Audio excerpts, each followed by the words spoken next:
It's sweet. It's seductive. Is it deadly? Tonight, the dangers of sugar. I think that sugar is a main contributing factor. Serious new warnings from serious people. The more I learn about it, the more it scares me. Also tonight, what the sugar industry has tried to hide. Strategies that I thought the tobacco companies made up back in the 50s, actually some of those the sugar people had done even before that.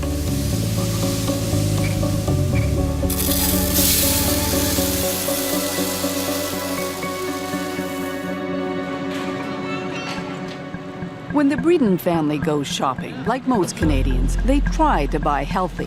Let's go.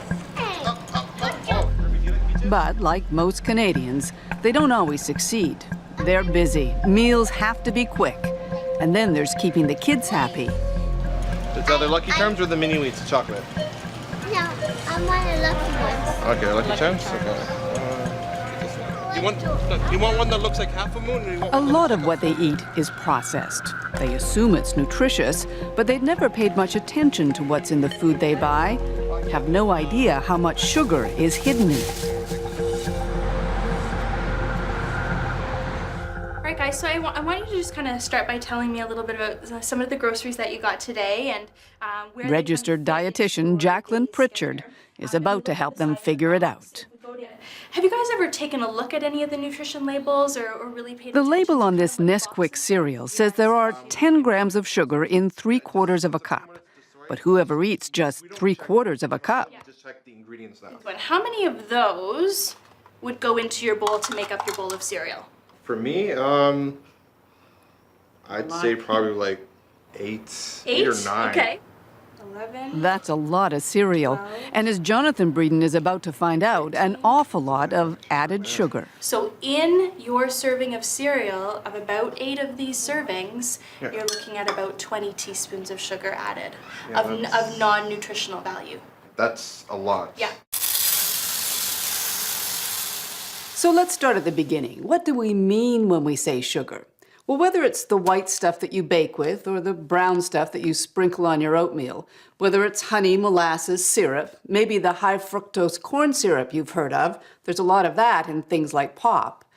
Chemically, it's all pretty much the same thing, and we do consume a lot.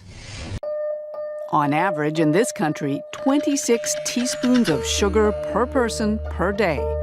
That's 40 kilos a year, the equivalent of 20 bags. It's what sweetens the products and spikes the profits of some of the most powerful and familiar companies in the world. The food industry is one of the biggest manufacturers in North America, nearly $1 trillion in sales every year.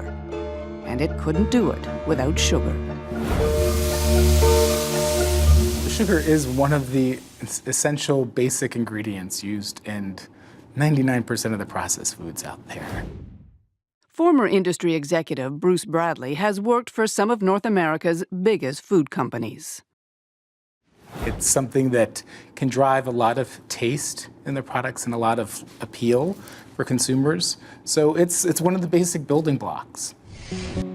And make no mistake, the amount of sugar in our food is no accident. The food industry goes to great lengths to figure out what makes us crave a product, the exact combination of ingredients it calls the bliss point. You know, everybody asks, what is the bliss point? Dr. Howard Moskowitz. He's a longtime food industry consultant known as Dr. Bliss. The best way I can do it is to give you an example. Do you drink coffee with sugar or with milk? With milk? So if you add more and more milk, you like it more and more, up to a certain point where you like it the most. And then add a little bit more milk and you say, oh, it's too milky, and my gosh. And add a lot more milk and it's horrid. So it's Goldilocks. It's the middle, it's the best one. It's the level where you like that product the most. A Harvard-trained mathematician, Moskowitz uses models to test people's reactions to different versions of a product. Once he's found the bliss point, the product hits the shelves. From soda pop to spaghetti sauce, his magic makes money. Everybody wants to sell just a bit more. How do you get that immediate increase in acceptance? Those in the know realize you can add a little sugar. A little. The first thing to know is that 4 grams of sugar is 1 teaspoon. So with that in mind, let's look at some products. It's no surprise Coca-Cola has a lot of sugar. 40 grams a can, that's 10 teaspoons. But much of the sugar we eat is hidden in foods we don't necessarily think of as sweet.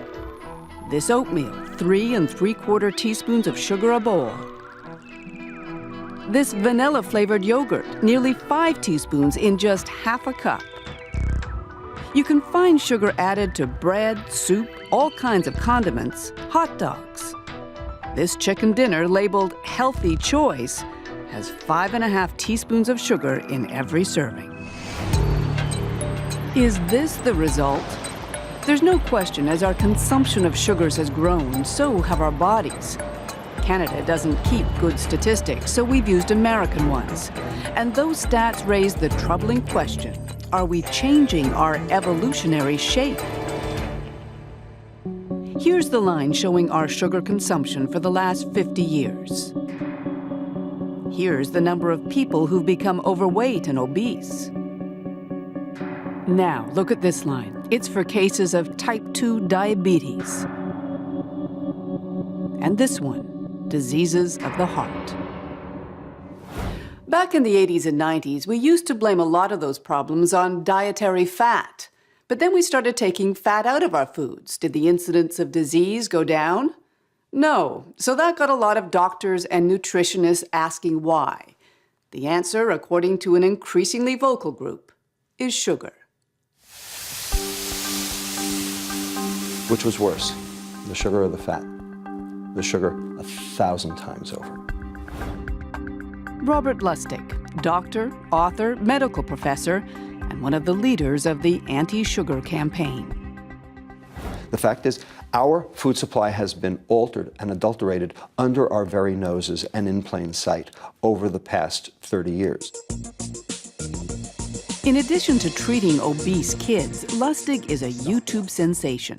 His lecture on sugar has been seen by nearly 4 million people around the world, and he doesn't pull his punches. The fat's going down, the sugar is going up, and we're all getting sick.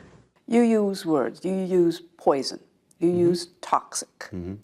Certainly I use those words, and I mean them. This is not hyperbole.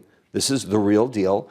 Everyone thinks that the bad effects of sugar are because sugar has empty calories. What I'm saying is, no, actually, there are lots of things that do have empty calories that are not necessarily poisons.